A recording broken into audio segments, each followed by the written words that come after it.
Volám sa Jan Strasser a už dosť veľa rokov, dosť veľa desiatok rokov sa venujem literatúre, poézii, piesňovým textom, publicistike, prekladaniu a to už hádam aj stačí. Tak v poézii o témach hovoriť dosť ťažko, keďže je to lyrika taká trošku občianska, alebo až občiansko-humorná. Takže väčšinou to závisí od toho, čo človeku napadne. Niekedy je z toho báseň, niekedy je z toho piesňový text.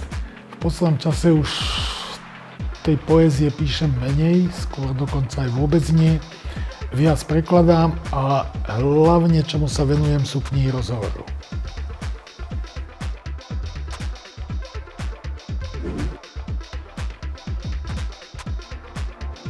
Myslím, že prvú knihu som dostal asi keď som mal rok a pol, to bolo nejaké leporelo, potom som si z tých leporel skladal všelijaké také domčeky. Takže ten vzťah bol veľmi dobrý. Čítať som sa naučil trošku skôr, ako som začal chodiť do školy.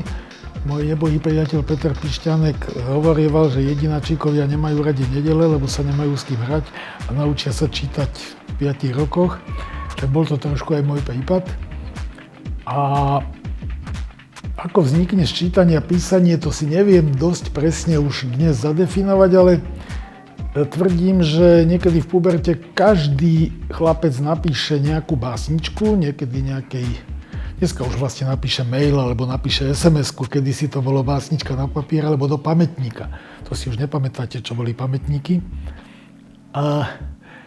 No a zo 100 ľuďom to 99 prejde, proste ako chrípka alebo nejaká osýpky a 1%, teda jednému človeku zostane a ten sa potom volá básnik, spisovateľ, publicista. No a mne sa to prihodilo teda to 1%.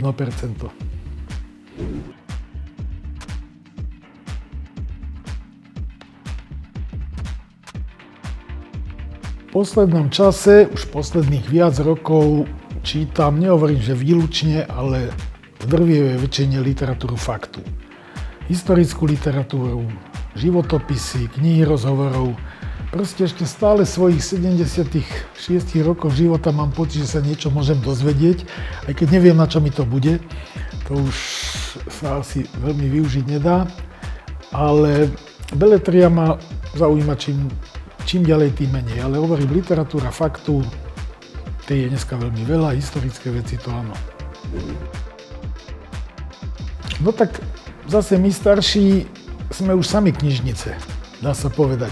A to, čo ja mám doma v 3 miestnostiach, to je knižnica. Neviem, asi vám niečo hovorí, meno Kornél Feldvári, ktorý mal obrovskú knižnicu a vždy, keď potreboval nejakú knihu, tak si išiel požičať do univerzitnej knižnice v Bratislave a už je to pomaly aj môj prípad.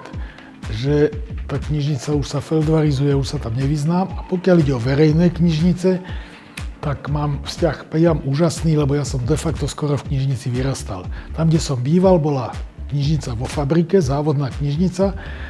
Mama môjho kamaráta tam bola knihovníčka a tá nás občas s tým kamarátom pustila aj do takého oddelenia už pre veľkých. Niekedy k básňam bol taký väčší vzťah, dnes je to už skôr k prekladaniu poézie napríklad. Nie, že by som sa chválil, ale preložil som Puškinovho Eugena Onegina, čo si myslím, že je celkom ako dobrá poézia, možno aj dobrý preklad, to neviem. A pokiaľ ide o texty piesní, tak ja sa špecializujem na texty piesní pre muzikály. A to ma drží stále.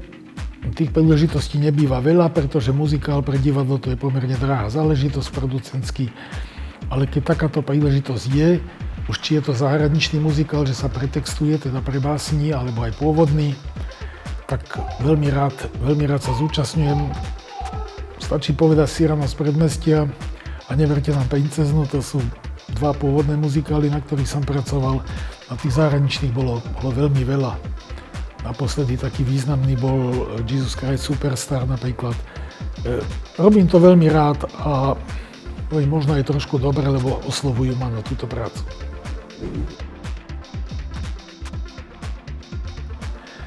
No, končím knihu rozhovorov s hercom Richardom Stankem a pomaly sa pripravujem na knihu rozhovorov s publicistom, komentátorom Martinom M. Šimečkom.